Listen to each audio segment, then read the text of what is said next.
Oke. Layarnya sudah kelihatan ya.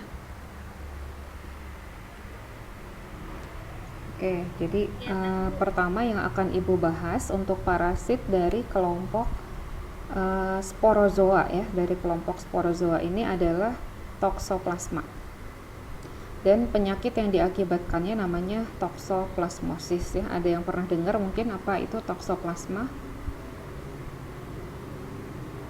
Nah, ada gambar kucingnya ya. Jadi penyakit toksoplasmosis itu disebabkan oleh Toxoplasma gondii ya. Ini merupakan salah satu infeksi zoonosis. Artinya zoonosis itu berarti ditularkan dari hewan kepada manusia ya. Kemudian infeksi zoonosis toksoplasmosis juga merupakan infeksi yang bersifat kosmopolit dan disebabkan oleh protozoa intraseluler. Jadi protozoa Toxoplasma gondii ini merupakan parasit yang sifatnya intraseluler, jadi dia ada di dalam sel gitu ya.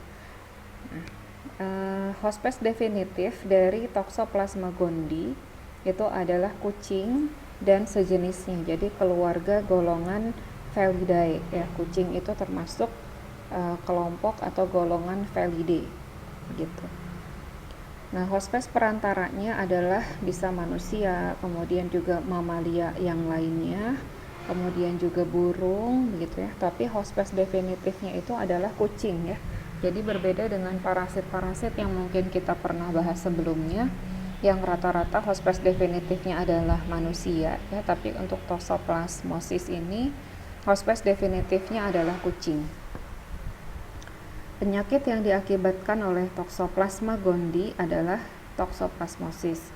Dan penyakit toksoplasmosis ini terdiri dari toksoplasmosis kongenital dan toksoplasmosis akuisita ya. Jadi nanti akan kita bahas lebih detail apa itu toksoplasmosis kongenital dan toksoplasmosis akuisita ya. Secara singkatnya, toksoplasmosis kongenital ini merupakan penyakit toksoplasmosis yang diperoleh oleh janin ya di dalam rahim ibunya. Jadi dari ibu yang terinfeksi kepada janin yang dikandungnya gitu. Sedangkan toksoplasmosis akuisita adalah toksoplasmosis yang didapat oleh orang dewasa. Jadi orang dewasa yang terkena toksoplasma gitu. Nah, ini adalah morfologi dari parasit Toxoplasma gondii ya, kira-kira bentuknya seperti ini gitu ya.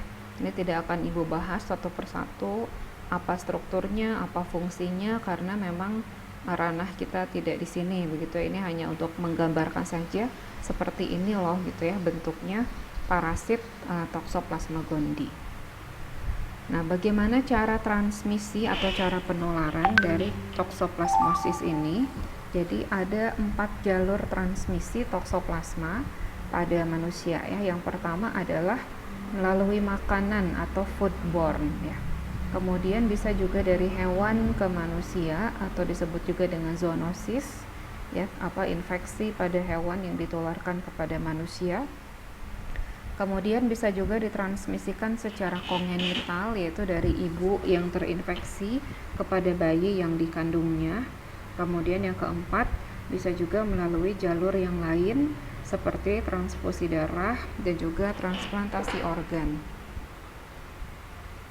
Nah, ini adalah transmisi toksoplasma yang tadi disebutkan ya. Jadi yang pertama tadi bisa dari foodborne. Misalnya di sini gambarnya foodborne itu di sini dari makanan-makanan ataupun minuman gitu ya yang terkontaminasi oleh kotoran kucing ya. Jadi terkontaminasi oleh kotoran kucing yang mengandung parasit Toxoplasma gondii itu tadi gitu ya. Jadi kalau makanan, sayuran, buah-buahan ataupun air yang dikonsumsi itu tidak dibersihkan dengan baik ataupun tidak dimasak dengan baik, dan ada kemungkinan untuk terkontaminasi oleh feses kucing ya. Nah, itu bisa menjadi sumber penularan itu, karena kita tahu sendiri kucing itu buang air besarnya tidak seperti manusia, mungkinnya lebih teratur di kamar mandi. Tapi kalau kucing-kucing liar kan mungkin dia akan buang air besar di kebun-kebun ya, kebun-kebun buah-buahan atau kebun sayuran mungkin seperti itu. Jadi pastikan makanan ataupun sayur-sayuran, buah-buahan yang kita konsumsi itu kita bersihkan dulu dengan baik sebelum kita konsumsi. Kemudian tadi yang kedua, cara penularannya bisa dari dari mana tadi? Bisa dari hewan ke manusia ya, dari hewan ke manusia, yaitu misalnya dari kucing atau misalnya dari tikus ya, dari burung dan seterusnya. Ini juga bisa menjadi faktor penularan, terutama bagi kita yang suka memelihara kucing misalnya, memelihara kucing tapi penanganan kotoran kucingnya kurang baik ya, dan kita tidak tahu apakah kucing tersebut misalnya bebas dari toksoplasma atau tidak. Kemudian setelah membersihkan kotorannya, misalnya kita tidak cuci tangan dengan baik, nah itu bisa juga kita dapat terkena oleh si parasit toksoplasma ini.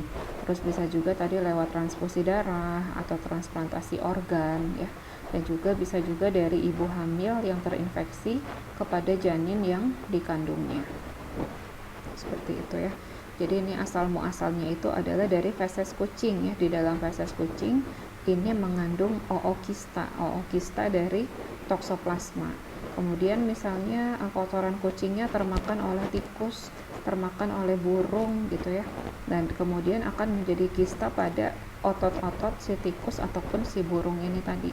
Nanti ketika tikus dan burungnya itu dimakan sama kucing, maka kucingnya terinfeksi lagi dan seterusnya. Bisa juga lewat babi, kambing dan seterusnya ya, kemudian sampai kena ke manusia gitu ya, seperti itu.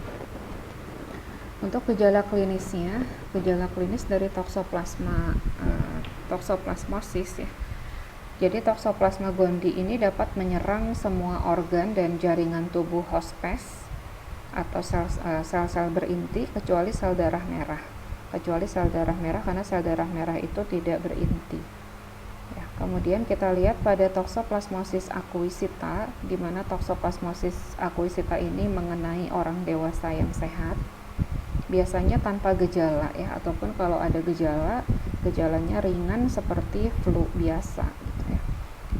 Kemudian ibu hamil dan bayinya, bisa jadi ibu hamilnya mengalami keguguran atau bayinya itu lahir normal atau lahir dengan toksoplasmosis kongenital ya, yaitu biasanya kelainan itu berupa kelainan pada ukuran kepala ya, bisa hidrosefalus atau mikrosefalus, jadi ukuran kepalanya itu besar gitu ya, atau justru kecil. Kemudian bisa juga seperti lahir normal, tapi gejalanya itu akan muncul setelah anak tersebut besar ya, bisa berupa kelainan mata, kemudian gangguan mental, juga kejang-kejang gitu ya. Nah, untuk ibu hamil tadi resikonya adalah bisa keguguran ya. Jadi walaupun misalnya berhasil lahir normal, bisa saja terjadi gangguan yang seperti tadi ya, bisa dari dilihat kelainan ukuran kepala dan seterusnya, ataupun gejalanya itu akan muncul setelah anaknya besar. Kemudian bisa juga diperoleh pada pasien imunokompromi ya, di mana pasien-pasien ini mengalami pelemahan sistem imun seperti pada penderita AIDS gitu ya. Oke. Nah, ini bisa berkembang menjadi encephalitis toksoplasmosis. Nah, kemudian yang kedua, toksoplasmosis kongenital. Tadi toksoplasmosis kongenital ini adalah toksoplasmosis yang dialami oleh janin gitu ya, ketika ibunya itu terinfeksi. Jadi infeksi yang ditularkan melalui plasenta. Bisa menyebabkan prematuritas ya, jadi lahir prematur. Kemudian retardasi pertumbuhan intrauterin, mikro atau hidrosefalus. Kemudian postmaturitas ya, postmaturitas itu berarti kelahirannya lama ya, bisa jadi. Lalu retardasi psikomotor, ikterus, penyakit kuning, kejang, anemia, kemudian hepatosplenomegali. Nah, berat infeksi tergantung pada umur janin pada saat terjadi infeksi. Makin muda usia janin, biasanya makin berat kerusakan organ tubuhnya. Pada anak yang lahir prematur, gejala klinis lebih berat daripada yang lahir cukup bulan dan dapat disertai dengan kelainan susunan saraf pusat, lesi mata, limfadenopati, dan lain-lain. Ini contoh kasus toksoplasmosis yang ini bisa kita lihat ukuran kepalanya lebih besar, jadi tidak proporsional dengan badannya ya. Ini pada kasus yang hidrosefalus. kemudian juga ada kelainan-kelainan pada kulitnya misalnya. Nah, kemudian bagaimana cara diagnosisnya? Cara diagnosisnya adalah dengan menemukan takizoid di dalam biopsi otak atau sumsum tulang, cairan cerebrospinal dan ventrikel. Kemudian bisa juga dengan tes serologi, yaitu ELISA untuk deteksi adanya antibodi IgG dan IgM terhadap toksoplasma. Kemudian deteksi DNA parasit dengan teknik PCR. Nah, biasanya ada juga tes yang diperuntukkan bagi ibu-ibu gitu ya, calon ibu misalnya yang ingin merencanakan kehamilan, memastikan bahwa bebas dari infeksi toksoplasma. Itu nama tesnya adalah TORCH ya, TORCH ya, TORCH. Jadi untuk penyakit toksoplasma, rubella, kemudian herpes simplex ya, sama apalagi udah ya, toksoplasma, rubella, cytomegalovirus, sama herpes simplex. Itu penyakit-penyakit yang bisa ditularkan kepada janin gitu ya. Nah, kemudian diagnosisnya adalah tadi udah ya. Satu lagi pengobatan obat yang ada itu hanya membunuh stadium takizoid dan tidak membasmi stadium kista, sehingga obat dapat memberantas infeksi akut tetapi tidak dapat menghilangkan infeksi yang menahun yang dapat suatu saat menjadi aktif kembali. Terapi awal untuk toksoplasmosis adalah kombinasi antifolat, pirimetamin, sulfadiazin, dan asam folinat. Kemudian alternatif lain, pirimetamin, asam folinat, dan clindamycin. Kemudian trimetoprim dan sulfametoxazole. Lalu juga pirimetamin, asam folinat, dan antibiotik ya, misalnya dapson, clarithromycin, azitromycin. Prognosis atau kemungkinan sembuh pada toksoplasmosis akuisita biasanya tidak fatal. Gejala klinis dapat dihilangkan dengan pengobatan adekuat. Parasit dalam kista jaringan tidak dapat dibasmi dan dapat menyebabkan eksaserbasi akut apabila kekebalan menurun. Bayi yang lahir dengan toksoplasmosis kongenital berat dapat meninggal atau tetap hidup dengan infeksi menahun, dan gejala sisa yang sewaktu-waktu juga dapat mengalami eksaserbasi akut. Pengobatan tidak dapat menghilangkan gejala sisa, hanya mencegah kerusakan yang lebih lanjut. Bagaimana pencegahannya? Yaitu pertama, memasak makanan terutama daging hingga matang sempurna, karena tadi kista dari Toxoplasma gondii itu juga bisa hidup di jaringan-jaringan otot dari hewan-hewan seperti tadi ada burung ya, ada tikus, lalu ada babi, juga kambing ya. Jadi ini kistanya itu bisa hidup di jaringan otot hewan-hewan yang menjadi hospes perantara tersebut. Jadi dipastikan harus dimasak dengan baik. Lalu minum air dari sumber yang bersih dan dimasak dengan baik. Mengupas dan mencuci bersih sayuran dan buah-buahan sebelum dikonsumsi. Cuci peralatan masak dan makan dengan sabun menggunakan air hangat. Kemudian bekukan daging beberapa hari sebelum dimasak untuk mematikan kistanya. Kemudian mencuci tangan dengan sabun sebelum makan. Hindari kontak dengan kotoran kucing. Gunakan sarung tangan pada saat membersihkan kotoran hewan atau saat membersihkan tanah. Lalu jika memelihara hewan, maka perhatikan sanitasi dan higienenya gitu ya. Nah, itu untuk toksoplasmosis ya. Jadi satu-satunya hospes definitifnya adalah kucing. Ini penyakit yang dicemaskan ya oleh ibu-ibu yang merencanakan kehamilan ataupun juga yang sudah hamil tapi sering keguguran misalnya, ataupun itu bisa kalau sudah terdeteksi toksoplasma ya diobati gitu ya, mudah-mudahan bisa lahir dengan normal. Nah, tapi kalau masih merencanakan dan misalnya terdeteksi ada toksoplasma, biasanya diobati dulu sampai tereliminasi dengan baik parasitnya, baru program kehamilannya berlanjut gitu ya. Oke. Nah, kemudian ada satu materi lagi yang perlu Ibu sampaikan, yaitu tentang plasmodium ya.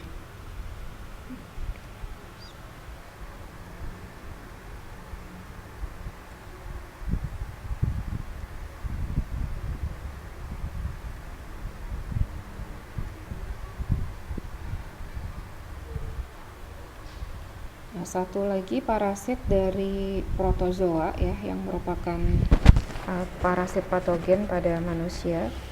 Ini adalah dari golongan sporozoa, jenisnya adalah Plasmodium. Kalau yang tadi Toxoplasma itu adalah di sini dari Coccidia ya, subkelasnya dari Coccidia. Kemudian genusnya Toxoplasma, spesiesnya Toxoplasma gondii. Tapi untuk yang Plasmodium falciparum ini adalah berasal dari subkelas Hemosporidia. Yang akan kita bahas adalah Plasmodium ini. Pada manusia, Plasmodium menyebabkan penyakit malaria, transmisinya melalui gigitan nyamuk Anopheles betina. Dapat juga ditularkan langsung melalui transfusi darah ataupun jarum suntik yang tercemar, serta dari ibu hamil kepada janinnya. Setelah digigit, Plasmodium akan langsung menyebar di dalam darah, berkembang biak di dalam hati, dan akan menginfeksi sehingga menyebabkan kematian. Ada 4 jenis Plasmodium yang dapat menyebabkan penyakit malaria, yaitu ada Plasmodium vivax, Plasmodium ovale, Plasmodium malariae, dan Plasmodium falciparum. Plasmodium vivax, ya kita lihat satu persatu. Plasmodium vivax ini merupakan penyebab malaria tertiana benigna dan bersifat tidak ganas, menginfeksi sel darah merah muda. Lalu gejalanya adalah suhu badan panas dingin gitu ya, berganti-ganti setiap 2 hari sekali. Ini kalau dianalisis di bawah mikroskop ya, ini ada bentuk-bentuk khususnya, ada bentuk cincin, tropozoid, skizon, mikrogametosit, dan makrogametositnya itu seperti apa gitu ya. Kalau orang-orang lab klinis mungkin lebih mengerti apa bedanya dari keempat genus spesies Plasmodium tadi. Ada yang vivax, kemudian ini ovale ya, bentuk-bentuknya ini akan berbeda-beda satu sama lain ya, tiap spesies itu berbeda. Plasmodium ovale menyebabkan malaria tertiana benigna juga ya, malaria ovale. Predileksinya terdapat sel darah merah mirip dengan Plasmodium vivax yang menginfeksi sel darah merah muda. Kemudian Plasmodium malariae merupakan penyebab malaria kuartana, di mana terjadi serangan panas, demam berulang setiap 72 jam, menginfeksi sel-sel darah merah yang tua. Dan Plasmodium malariae merupakan satu-satunya spesies parasit malaria manusia yang ditemukan juga menginfeksi simpanse dan juga beberapa binatang yang lain. Nah, ini Plasmodium falciparum, ini yang menyebabkan penyakit malaria yang terparah ya, menyebabkan penyakit malaria tertiana maligna atau malaria tropika. Infeksi oleh spesies ini menyebabkan parasitemia yang meningkat jauh lebih cepat dibandingkan spesies lain, dan merozoitnya menginfeksi sel darah merah dari segala umur, baik sel darah merah muda maupun sel darah merah tua. Nah, ini adalah siklus hidup dari Plasmodium ya. Nanti silahkan diamati daur hidupnya. Kita mulai dari nomor 1 ya, dimana nomor satunya ya. Dimulai dari ini, gigitan nyamuk ya. Mosquito takes a blood meal, jadi ketika ada seekor nyamuk yang menginjeksikan menggigit manusia gitu ya, menggigit manusia. Nah, kemudian di sini selanjutnya mana nomor 2-nya? Nah, ini dia. Dia akan memasukkan sporozoid. Jadi di dalam tubuh nyamuknya itu sudah ada sebagian dari siklus hidup Plasmodium ya. Ini Plasmodiumnya nih, dia di dalam tubuh nyamuk itu mengalami siklus-siklus ini. Jadi terjadi perkawinan antara mikrogamet dan makrogamet, kemudian terjadi ookinet menjadi ookista, kemudian ookistanya akan pecah menghasilkan sporozoid. Nah, sporozoid inilah yang akan diinjeksikan oleh si nyamuk ke dalam sel darah merah manusia, ke dalam pembuluh darah manusia. Nah, setelah sporozoid itu masuk ke dalam pembuluh darah manusia, maka dia akan mengikuti aliran darah lalu menuju ke sel hati ya. Dan di sini terjadilah jalur atau siklus eksoeritrositik ya, jalur di luar sel darah merah, yaitu di sel hati. gitu. Kemudian di dalam sel hati ini dia akan mengalami perkembangan menjadi skizon ya, si sporozoid itu menjadi skizon. Kemudian setelah itu skizonnya akan pecah keluar ya dari bungkusnya, kemudian dia akan mengikuti aliran darah ya masuk ke siklus eritrositik gitu. Nah kemudian setelah itu mengalami perkembangan menjadi trofozoid, lalu jadi trofozoid yang sudah matang yang menjadi skizon. Kemudian ada juga yang menjadi gametosit ya, gametosit ini nanti akan menjadi ada gametosit jantan dan betina ya, atau mikro dan makro gametosit, nanti akan dihisap oleh nyamuk lagi. Kemudian nanti terjadi perkawinan antara mikrogamet dan makrogametnya itu di dalam si tubuh nyamuk ya, dan siklusnya akan berulang lagi seperti itu. Gejala penyakit malaria ini mirip dengan gejala flu biasa. Biasanya penderita mengalami demam, menggigil, nyeri otot, persendian, dan sakit kepala, lalu mengalami mual, muntah, batuk, dan diare. Gejala khas dari malaria adalah siklus menggigil, demam, berkeringat yang tadi terjadi berulang-ulang ya, ada yang setiap 2 hari, ada yang setiap 72 jam gitu. Jadi pengulangannya tergantung dari jenis malarianya, bisa tiap hari, bisa 2 hari sekali, 3 hari sekali. Kemudian gejala lain warna kuning pada kulit karena rusaknya sel-sel darah merah dan sel hati. Nah, ini infeksi awal, gejalanya menggigil, demam tinggi, keringat berlebihan, menurunnya suhu tubuh, lalu mengalami ketidaknyamanan dan kegelisahan, juga sakit kepala, mual, muntah, diare gitu ya. Nah, ini mungkin gejalanya mirip-mirip dengan penyakit-penyakit yang lain ya, seperti misalnya demam berdarah ataupun tipes ataupun penyakit-penyakit yang sejenis gitu ya. Nah, tapi perlu dicurigai terutama pada orang-orang yang baru melakukan perjalanan dari daerah endemik ya, misalnya dari wilayah Indonesia bagian timur gitu ya. Nah, itu perlu dicurigai kalau sepulang dari sana mengalami gejala-gejala seperti itu gitu. Tapi kalau di daerah yang kira-kira aman dan tidak melakukan bepergian ke daerah-daerah endemik, maka dicurigainya tentunya penyakit yang lain lagi begitu ya.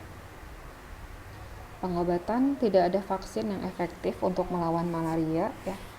Biasanya pada negara-negara endemik cara pencegahannya menjauhkan nyamuk dari manusia, pakai obat nyamuk, jaring nyamuk ya, dan biasanya untuk orang-orang yang hendak bepergian ke daerah endemik itu harus mengkonsumsi dulu obat anti malaria ya, setidaknya 1 bulan sebelum dia pergi ke daerah endemik ya. Jadi untuk mencegah terkena malaria tersebut. Dan pada saat di daerah endemiknya pun tetap konsumsi obat itu, kemudian juga menggunakan hal-hal untuk mencegah gigitan nyamuk ya, pakai lotion anti nyamuk, entah itu pakai semprotan nyamuk misalnya di kamarnya, kelambu dan seterusnya. Intinya hindari gigitan nyamuk seperti itu.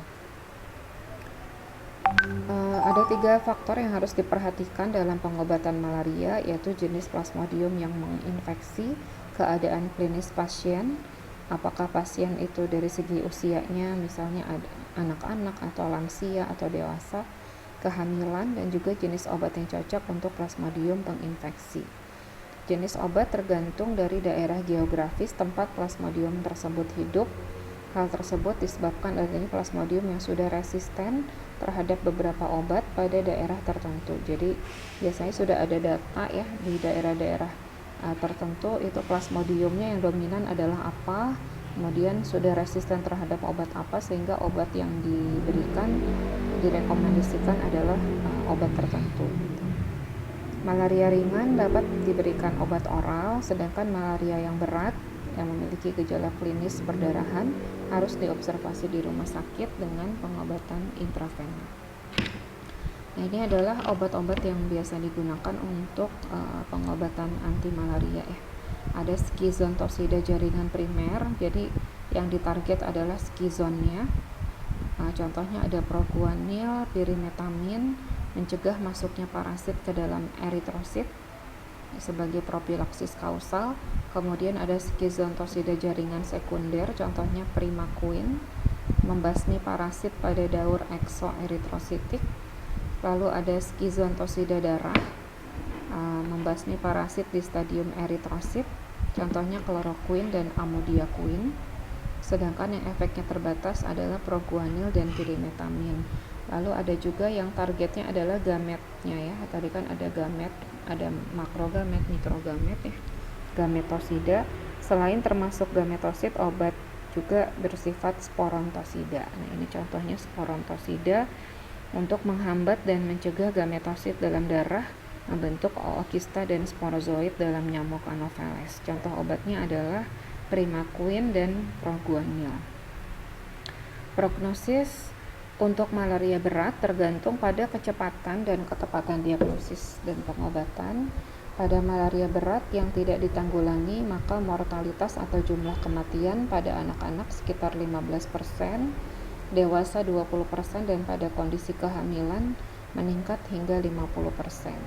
Untuk malaria ya, malaria selain falciparum ya, untuk vivax, malariae dan ovale itu prognosisnya umumnya baik, tidak menyebabkan kematian apabila sudah mendapatkan pengobatan ya. Malariae juga sama, ovale juga dapat sembuh sendiri bahkan tanpa pengobatan. Tapi yang lebih parah adalah jika terinfeksi malaria falciparum karena bisa menyebabkan komplikasi dan bisa berdampak pada kematian. Bagaimana pencegahannya? Ya, tadi hindari gigitan nyamuk ya, bisa dengan fogging ya untuk mematikan nyamuk-nyamuk di tempat-tempat yang memang berpotensi pertumbuhan nyamuk. Kemudian menghindari gigitan nyamuk, menggunakan krim anti nyamuk, menggunakan kelambu, tidak keluar rumah setelah sore hari, menyemprotkan obat nyamuk di kamar tidur dan seisi rumah, menjaga kesehatan diri untuk makan makanan bergizi, olahraga teratur sehingga sistem imunnya terkondisikan dengan baik dan mencegah serangan penyakit malaria ya. Oke. Baik, itu saja yang bisa Ibu sampaikan ya.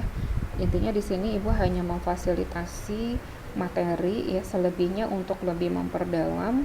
Sekarang sumber belajar sudah sangat banyak ya, jadi bisa teman-teman cari yang lebih update lagi ya, bisa melalui internet ataupun juga e-book online ya, dan sumber-sumber yang lainnya. Atau mungkin teman-teman yang praktisi di rumah sakit juga mungkin sudah lebih paham ya tentang obat-obat yang digunakan gitu. Baik, itu yang bisa Ibu sampaikan untuk materi kita ya. Sekarang kita buka sesi tanya jawab. Silahkan jika ada yang mau bertanya.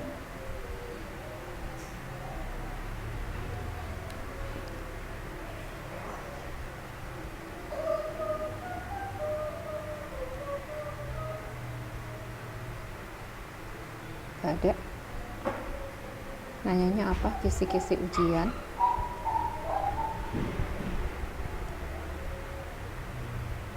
Bisa exit.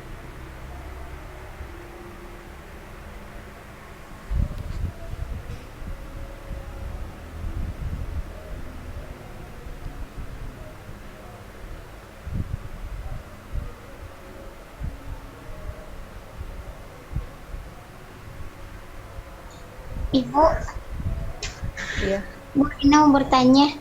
Rina ya. Ya, silakan Rina.